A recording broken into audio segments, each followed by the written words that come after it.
There are three most important and primary areas of interest for building and sustaining future society. I've discussed them before many times, but it's worth emphasising the degree to which these three outshine other competing concerns. Many large-scale problems that seem so important can see their solution in these three areas of technological progress. Transferring away from fossil fuels will be very difficult without nuclear. Solar panels are great, but they represent a broad category of case uses that doesn't cover for traditional power stations, as any solar equivalent will use vast quantities of land area for the same amount of power. Therefore, you need to maintain nuclear power, but fission has the meltdown problem. There are various methods to counter that. One new proposal being referred to by the press as a radioactive gobstopper uses a uranium ball armoured in layers of ceramics and graphite to prevent melting at high temperatures. We'll see if this solution pans out.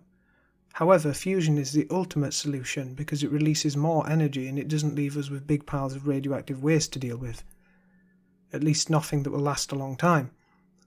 The thorium fission reactor concept is designed to recycle nuclear waste, but that's still not as good as fusion, where the radiation danger is limited to the neutrons emitted and short-lived isotopes formed on the reactor walls. No need to bury stuff for thousands of years. Another great thing about nuclear fusion is that the fuel is everywhere. The paper Energy Use for Future Centuries claims that if we could recover the lithium in seawater, there would be enough for 60 million years of energy at 1995 usage rates. If we were able to master deuterium-deuterium fusion, then we could use the deuterium in ordinary seawater, and there is enough of it to provide power at current usage for a crazy 150 billion years. Though yes, electricity use is already a lot more than it was in 1995 and will doubtless multiply again and again into the future. Still, it's nice to know we have that much room to grow. Fusion power will also be important if we want to colonise the galaxy using nuclear fusion rockets. Of course, reaching the nearest stars will still take decades, so robotics are going to be the future, which moves us nicely onto automation, which comes up again and again on this channel. Yes, we need to solve the AI safety problem, sure, but I think we're headed for a very unsafe future without AI. Put simply, we are in a creeping population crisis which is seldom acknowledged inside of traditional political circles. This crisis is a crisis of overpopulation in the sense that constraints on agricultural land and limits to waste reduction are slowly applying the squeeze to modern civilization. But for more detail you can see my dedicated video on this, Overpopulation According to Me. However, as odd as it sounds, it is also a crisis of looming underpopulation, which societies that can't maintain their birth rates can't maintain their economies and physical infrastructure, and are headed slowly but surely towards economic decay. This is no contradiction.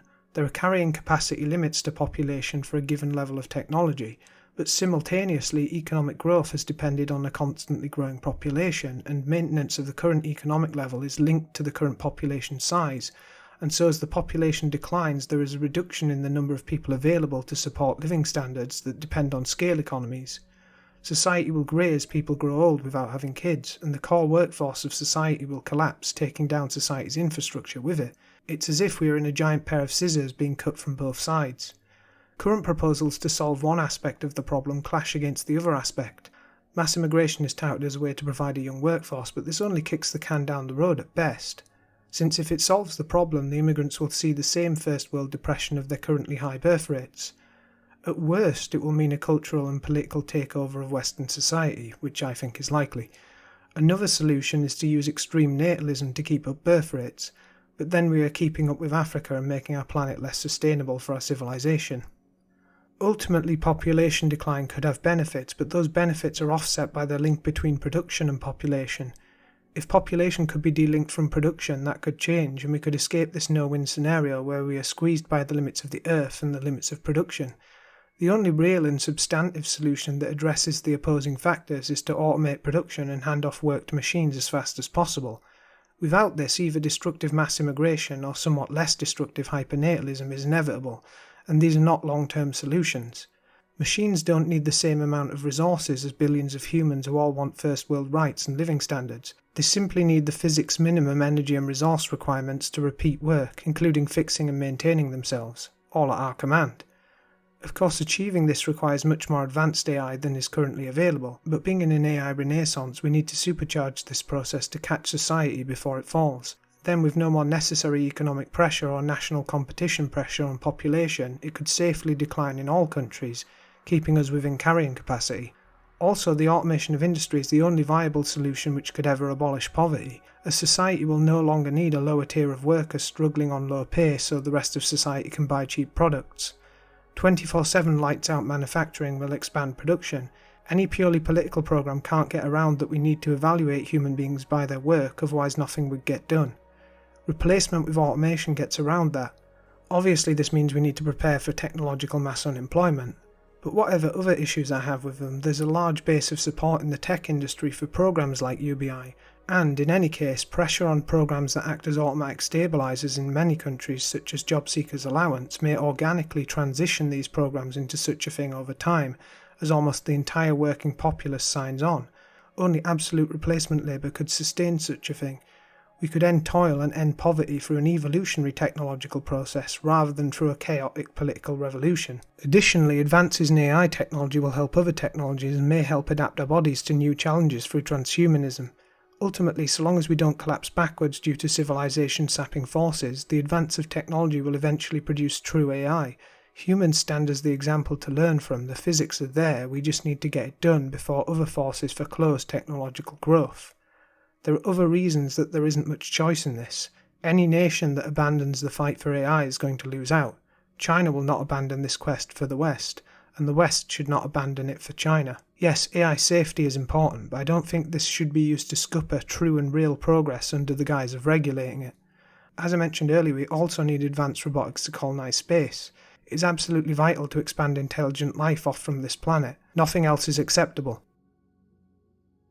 Being a one-planet species is very dangerous indeed. We may keep an eye on near-Earth asteroids, but there are potentially a few of them which could hit us in the next few hundred years. And we don't know what else is out there. We've had interstellar visitors like Oumuamua, and at any time some large rock could start heading on a trajectory towards us from beyond the Kuiper Belt. We would have little way of stopping it with current efforts. Therefore, it's vital to have a backup. And given the so-called Fermi paradox, it may be a backup not just for the human species, but intelligent life in this galaxy. Therefore, expanding colonies into space is very important. We don't know if there's a great filter behind us or ahead of us, but we have a better chance of surviving it if we become multiplanetary and gain self-sufficiency on more than one solar system body. The limitations of the human body sure make colonizing other bodies exceedingly difficult. Mars has such low atmospheric pressure that even if you strip mine the entire planet 100 meters or so down, the CO2 locked in all those minerals would only contribute 4 to 5% of Earth's atmospheric pressure, and the polar ice caps are negligible sources of CO2 comparatively. Ultimately, terraforming Mars will require the importation of large amounts of the required atmospheric components, whether that is from comets and asteroids or otherwise. In that case, you would require many thousands of impacts to do the job. That's going to take a long time inherently. Currently, robots can survive on every solid surface of the solar system minus Venus, at least until they break down due to lack of maintenance, dust and so on. If humans had the durability of robots, or robots had the intelligence of humans, intelligent life in this system would already be well into Mars colonization by now. Perhaps future iterations of human beings, or whatever they will be called by that point, don't need to breathe air and can run off electricity, with cells made of nanobots and food that comprises of replenishing mineral powders. If you're attached to the human form due to purity reasons, this is a disturbing vision, but for the forward-looking, this is what a space-ready species would look like, able to colonize the Moon, Mercury, Mars, Ceres, any of the asteroids, the moons of the gas and ice giants, Plutinos, Kuiper Belt objects, and beyond into the Oort cloud. I leave out Venus only because it's still nasty for machines, and without megastructure engineering it would be hard to colonise the gas and ice giants beyond having a few airships in the upper atmosphere. The channel Isaac Arthur goes at length what grandiose megastructure projects may be possible within the laws of physics, providing you can solve the engineering problems, but that's not the subject of this video. I just want to give a very general overview that the future of humanity, funnily enough, depends on transcending humanity. And to do that we need a better source of energy, better bodies and machines, and we need to be willing to step foot off this earth. Fortunately, a large amount of resources are being put into these things, but this may not always be so, and various threats to civilizational stability could disrupt them.